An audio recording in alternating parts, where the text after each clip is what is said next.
Well, our next guest is known as Mr. Vegas. George Wallace is a comedy legend. He began his career as a writer on the Red Fox show, and since then you've seen him everywhere from the stage to TV and movies. You heard him on the radio probably talking about your mama. Plus, he's an author these days. He finds humor in lots of online and social media craziness. We are thrilled to have the great one, the incomparable George, the new Mr. Vegas, Wallace, for Friday Funnies. Welcome to start your day, sir. Good to see you. Good morning. I want to start my day by saying hello to everybody directly from New York City, Central Park, my front yard. And I know you already heard we had a lot of water here. We had a lot of water, and we're still fixing it up. But my job is to keep people laughing no matter what, okay? Yes, you do. I hope everything's well and the recovery efforts there in New York. But you know, you brag about so much money. Your Central Park's your front yard. You already know this man has made a lot of money. When Central Park is your front yard, that's a lot of money right there. I do kind of brag about it a little bit because I didn't do drugs and I didn't do any crazy stuff. And so I did real estate, and I'm just blessed. I've been doing it for 45 years. I better have something to brag on. I'm not going to die broke like Red Fox and Sammy Davis Jr. I can tell you that right now. Hey, I actually want to talk about that because tomorrow you're being honored. Huh? Go ahead. Go ahead. No, I want to talk about that because tomorrow you're actually being honored. You're going to be a recipient of the Moms Mabley Award for Impact. You're getting the award with Mo'nique is also getting along with Jay Leno. And so I want to ask you about that because you said you don't want to die broke.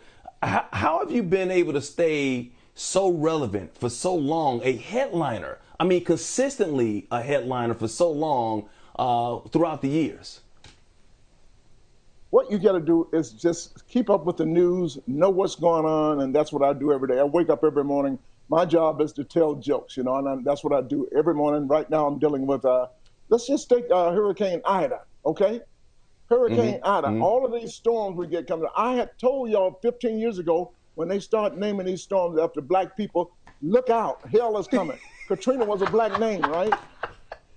Hey, Katrina was a black name, right? Raise hell. So we went to Henri. Henri is French. At Francais, no, French never hurt anybody. I got an ain't Ida. I have an ain't Ida. Ain't Ida didn't play. Ain't Ida brought some hell up in here, didn't she? Ain't Ida is payback for all of this police brutality and stuff going on, all this insane stuff. You know, so ain't Ida raised some hell. I told y'all when they name them after black people, look out. See, the next storm coming is going to be Julian. And then the next one going to be Katie Ann. But if you ever hear of a Hurricane Rufus, you better get your butt up and get the hell out of there. Rufus going to be raising some hell up in there. Ooh. And Shaniqua. Rufus going to take care of the whole region. Oh, Shaniqua. Don't even talk about Shaniqua. Yeah, we ain't ready for no Shaniqua there. We ain't ready for Shaniqua. We are ready for you, though, man. Once again. Yeah, you do a great job of doing that. Like I said, just like you got it on social media, you do it on radio, TV, you're acting. You start a new TV series called The Premise with Tracy Ellis Ross and Benjamin Pratt. That debuts, I think, September 16th on FX and Hulu. When doing stand-up, those are your words. Is it a challenge making somebody else's words as hilarious as you make them? Well, that's a very hard question. It's a challenge. Well, they hire me to do me mostly. So when they write a show, they write me in mine, and I just deliver it my way. And I'm just that type guy. I'm kind of like Robin Williams. You just take over the character and just whatever they write, make it funny. Sometimes you have to change what they write, but my job is to make it funny. And so I'm doing The Premise, like you said, coming up with BJ Novak. That's going to be funny. I'll be a high school principal. And then I got another show with Norman Lear. I don't know if you heard about that or not. Norman Lear and Laverne Cox. I wanted to reboot Sanford & Son. So there's a new show coming out called Clean Slate, where Laverne Cox is going to leave Mobile, Alabama. I'm her daddy. She left at 17 years old, and she went to New York City to do her thing. 30 years later, she knocks on the door, said, Dad, it's me. Me who? Edward. And now she has transgendered, and I don't know who the hell she is. So I slammed the door in her face, but it's going to be educational. I got to learn as a father. Black man job in the South is to put food on the table and not know, you don't necessarily know what your kids are doing. But she has transgendered to come back and to my house. And we take her to church, and people are going to go, I didn't know Henry had a daughter. Well, hell, Henry didn't know he had a daughter either. So we're going to deal with that and educate America and educate me, It's going to be fun. That's Times have Norman changed. Lear. I'm looking forward to that. That's going to be great. Yeah, Norman Lear's involved with that. He's a big hit maker back in the day as well. You also got a new book. It's called Bulltwit and Whatnot. Yeah. Online Ramblings of George Wallace. It includes when you live tweeted while watching the movie E.T. Tell us about the premise behind that. This book was about, this is in the Twitter world, right? And I didn't want to give my jokes away for free, but then it thought in my head, because, I'd be thinking, I said, wait a minute, there's over 500 million tweets per day.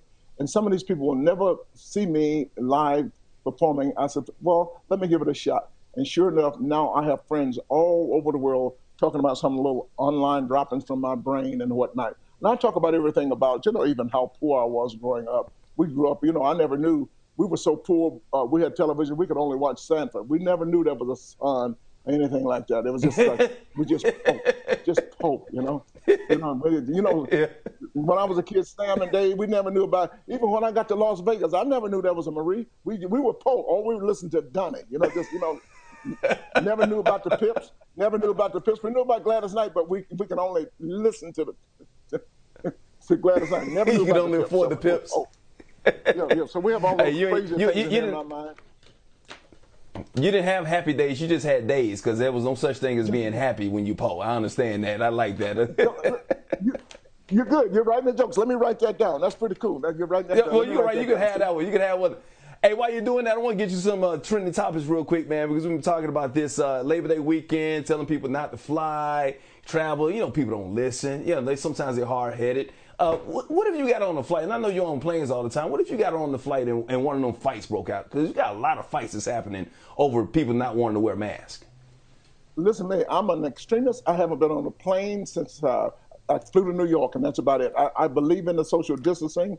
I'm an extremist. My daughter came by to visit me in New York City, and I live on the 25th floor, and I waved at her ass. I told her, keep moving. Social distancing. This is close. You're not taking any chances.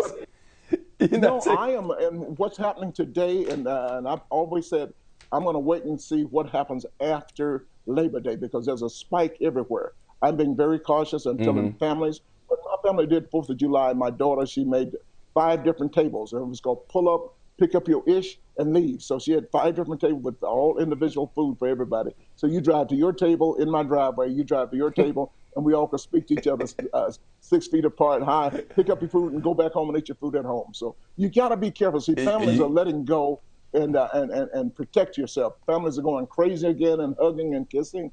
And this 12 variant is really, very, really serious. And I want people to be careful out there, because I want to see you again. I want to see you. Yeah, you definitely. We want to see you too. We got this big debate that's going on. I know you're from Georgia. You're from Atlanta, I believe. So you're a Southern guy. You like grits. You know about grits. So would you rather have chicken and waffles or shrimp and grits? And if you eat grits, sugar or salt on your grits, George? Don't you ever put no sugar on your grits. Okay. It's always chicken and waffles, okay?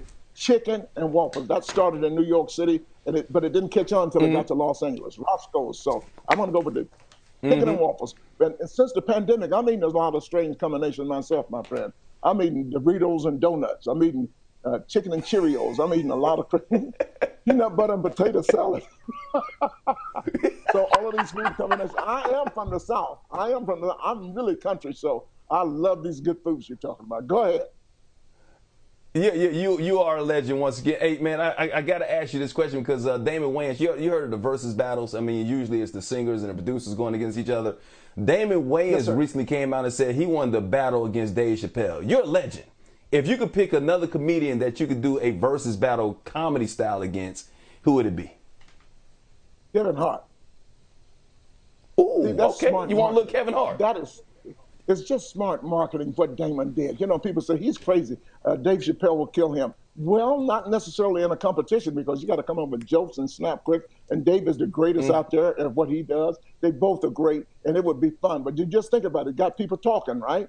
Got people talking. And I think Damon would do very good, because Dave is the best at what he does, and Damon is good at what he does, the best at what he does. And I think it would be a nice show, and I think it would bring out viewers to watch it. I certainly would. I just think it was a great marketing move.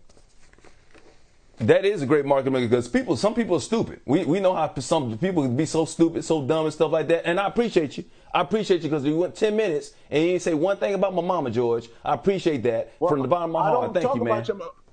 But I do know your mama, and I know she has a job at Home Depot. You heard about that, right? Your mama got a job last week at Home Depot because her teeth are so crooked. She got a job making keys. And I love your mama, and there's absolutely nothing you can do about it. You tell your mama I said, no, and I am your real daddy. I am your real daddy. You need to know this, okay? I want to wish you a great holiday weekend. I've been looking for you. Hey, and tell your sister I'm her daddy too. Don't call me Mom. I don't know if you want the sister. I don't know if you want her, but you can definitely have me. I'm telling you, and I want that back child support too.